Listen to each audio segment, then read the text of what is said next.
بسم الله الرحمن الرحیم. السلام علیکم. عبدالرحمن بابا په دې غزل کې هغه خلکو ته نصیحت کوي کوم خلکو چې دنیا ته کار ویلې دي، دنیا پسې اوتر دي او د دین کارونو ته شا کړې ده. داسې خلکو ته عبدالرحمن بابا د زناورو سره تشبیه کوي او ورته فرمایي وی لطاعت لګناه څه خبر وي زناور نور سنزدا یا خوب وي یا سر.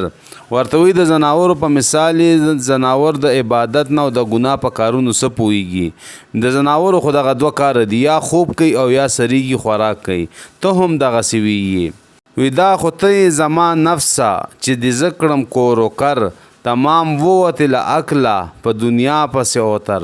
او د خپل نفس غندنه کوي او ورته وی چې ای نفسه تبا برباد دې کما او د عقل نه کار ناخلي، دنیا پسې اوتر ګرځي او د دین کارونه دي شاته کړي دي. او بیا ورپسې داسې وی نه د فرض د خدای ادا کړه، نه سنت د پیغمبر، نه د مرګ په زړه کې یاد وي، نه خواری دی د محشر.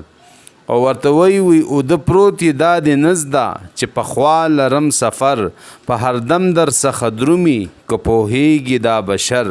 او ورته وی چې ته د غفلت په خوب باندې ودی او په ډکه کې دا نشته چې زه به د دې دنیا نه ځم سفر وکوم. او اخوا دې خوا که وګورئ تاسو څخه غیر چاپېره خلک د دنیا نه روان دي مړه کېږي، خو ولې ته دې خبرو ته پام نه کړې. او وی هغه تور ویښته دې څه شو چې هم مشک و هم عنبر، هغه قد د مجنون بیت شو چې چنار و هم نختر. او ورته وی چې وخت در باندې تیر شو، تور ویښته دې سپین شو او هغه خوشبویانې کومې به چې تا لګولې هغه دې ختم شو، ځواني دې لاړه او د قد نه دې مجنون بیت جوړ شو. مجنون بیت یو بوټی دی، څانګې څانګې بوټی، ځوړنده بوټی وي مخکې لکه د چنار او د نختر غوندې سیده وي، مطلب ځواني دې وه، او اوس لکه د مجنون بیت غوندې زوړ شوې پرېوتې. او وی تن دې دروز زیر و زبر شو، زړه دې نه شو لروبر، تر پنجه او تر پنجه تیر شوې ته لا ځان بولې په سر. وی وجود دې ټول زیر و زبر شو، مطلب بوډا شوې، خو ولې زړه دې هماغسې ځوان دی، هرس دې ځوان دی، دنیا کې اخته یې. وی د ৫۰ نه وړې دي او وی ته اوس هم ځان ته لا ماشوم وې، لا ځان ته زوی وې، وړوکی کس ځان ته وې.